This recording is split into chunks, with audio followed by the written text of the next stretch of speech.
Hello and welcome to I Have Four Friends Gaming, and today we're going over the basics and some tips and tricks in the ah-94 for the gunner's position.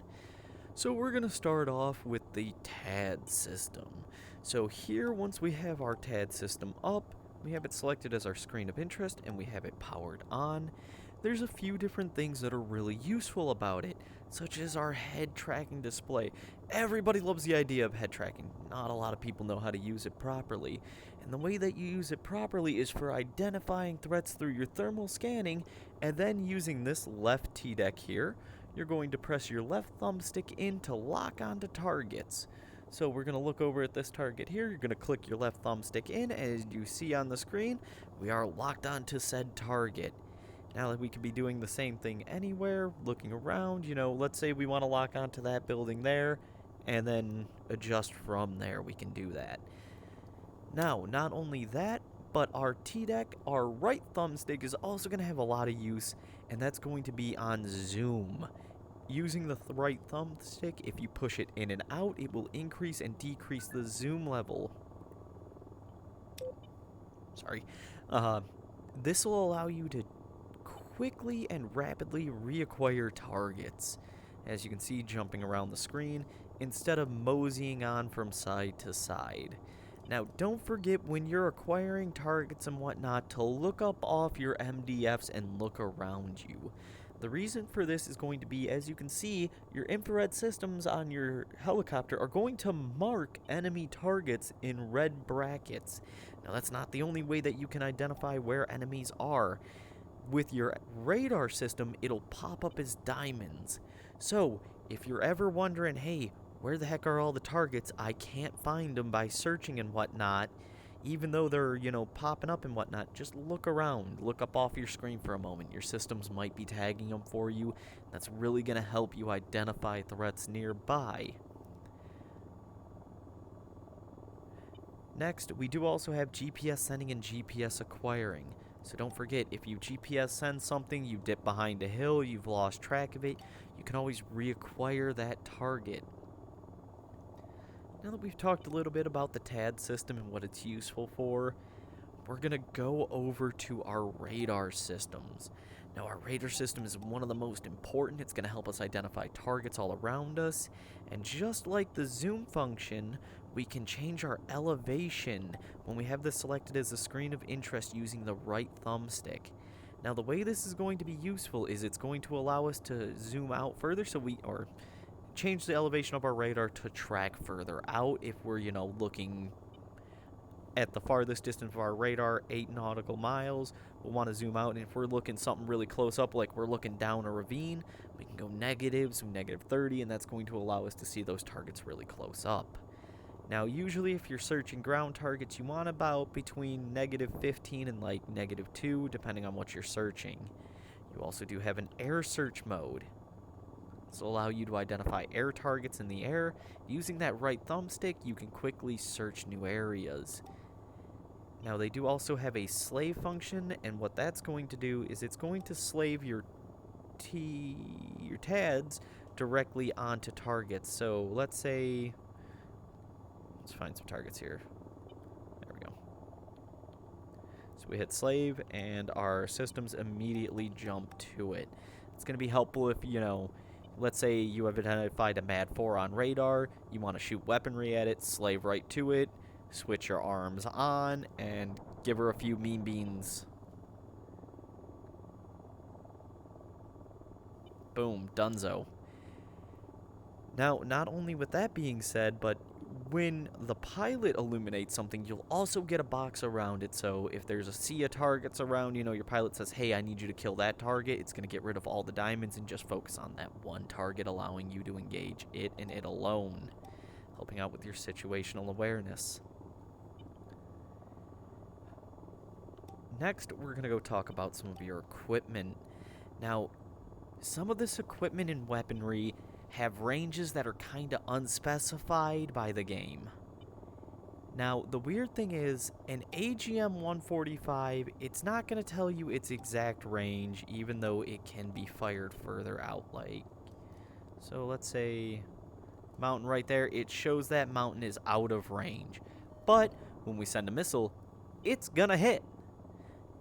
Because the range of an AGM-145 on a static target is about 10 nautical miles. You can go 10 and a half, but you're really pushing it at that point. Now, the way that you can help increase the weapon range is by using a system called automatic pylon, or autopylon. What this will do is it's going to change the angle of your pylons to give you the best possible launch for the angle of trajectory. And the way you turn that on is with your left hand holding the left T-deck, and as you can see, the missile just hit the mountain even though we're out of range according to the launch bar. You're going to hold the left T-deck, you're going to squeeze and hold in your left trigger and click your left thumbstick in one time until you hear the click. So when you do it, right below your weapon right there, you'll see autopylon turn on.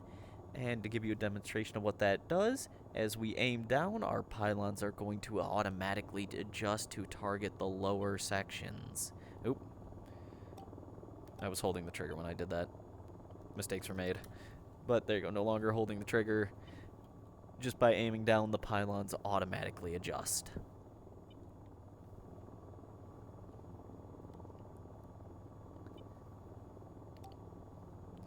So autopylon, very useful. Next, we're going to go over to some of our GPS weaponry. Now, a majority of the time, most people have their GPS weaponry set to manual. This is kind of a bad thing because when you bring up a GPS list, let's say,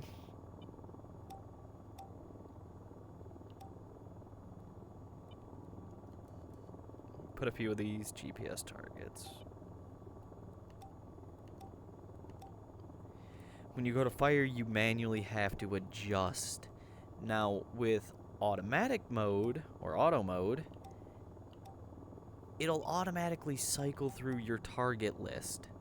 So, when you go to fire, having it set to auto, and this is your weapon release rate, so you can make them fire faster or slower in between the jumping of targets. So 1, 2, 3, 4. And as you can see, it jumped through our list to engage the different targets, so you can now create that. That's not exclusive to the ah-94, that's in all of them. Auto mode on any GPS-guided weaponry. Except for cruise missiles, they have other stuff, and we'll get to those eventually. So you also have under your equip, you're going to have things like this. You can lock the gimbal on your weapon if you want to, mess around. Keep it locked forward so that we can get best, aerodynamic efficiency. Nobody ever does in this game, so it's not really a big deal. The only other really options you have are here manual, uncaged mode. Basically what that's going to do is, uncaged mode is when you,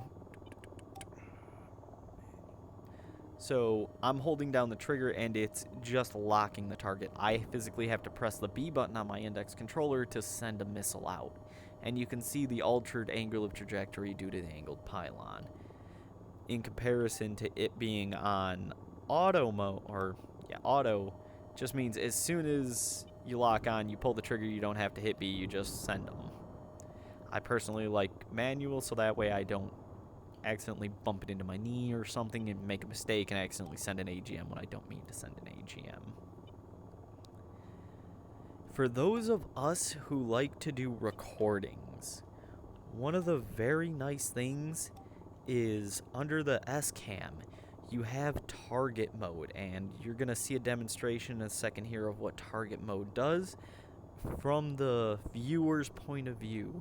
So when we turn on targeting mode, and we've got this going, so basically what it's going to do is it's going to adjust the camera based on where I'm aiming, so we can adjust the field of view so that way we're closer. I usually stick about 25, and as you can see, you can watch me engage directly.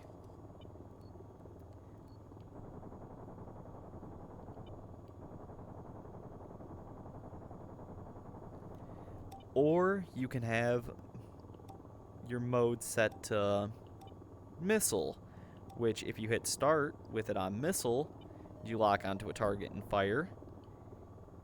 It's literally going to chase the missile as if it was part of it. You could change your field of view, which is going to be how close or how far away you are from the missile.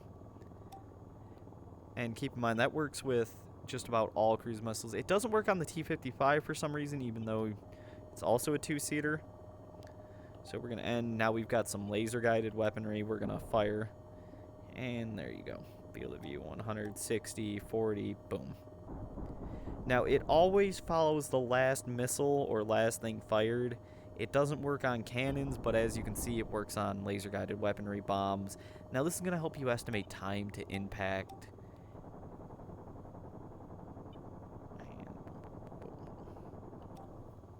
So, I hope some of this helps out as a pilot, just helps you as a gunner also really get onto targets and whatnot.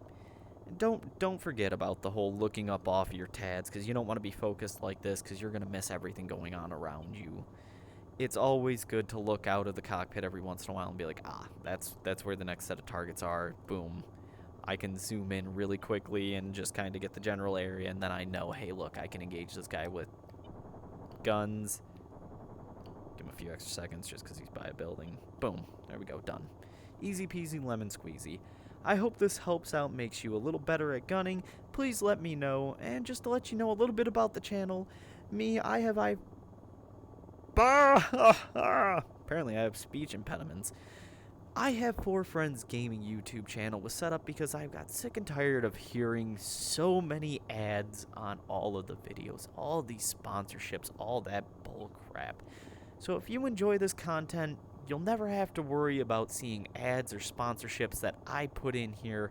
YouTube sometimes does its thing. I do my best to keep the ads off my channel, though. We do a lot of gaming. I'm going to get better at doing editing.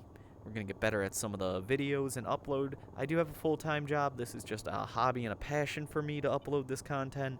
So it'll become more frequent. I'm never going to sit there and, try to sell you sponsorships or sell you products you don't want. So please, if you like that type of content, if you like my content, if you like the idea of not having to be shilled to constantly by Raid, Shadow Legends, and Dollar Shave Club, all this other bull crap. If you're sick and tired of hearing that in your gaming video and you just want to watch video games or VTOL VR content, Half-Life content, whatever I happen to be putting out, throw a subscription, throw a like. It'll help me build up. As you can see, we're an extremely small YouTube channel right now. Right now, it's just me and my buddy Dr. Crowbar. So every little bit of support, just coming into the comment section telling me, hey, please upload more. I love this stuff.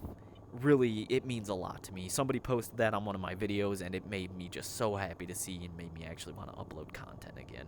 So thank you so much for watching I Have 4 Friends Gaming's tips and tricks for the ah-94's gunner. And I hope to see you in our next video, our next tips and tricks series, and our next just fooling about crashes, or even our next episode of the Half-Life series, which we're working on. We're just not going to release it just yet because of mental instability. But we're getting there. Have a wonderful day.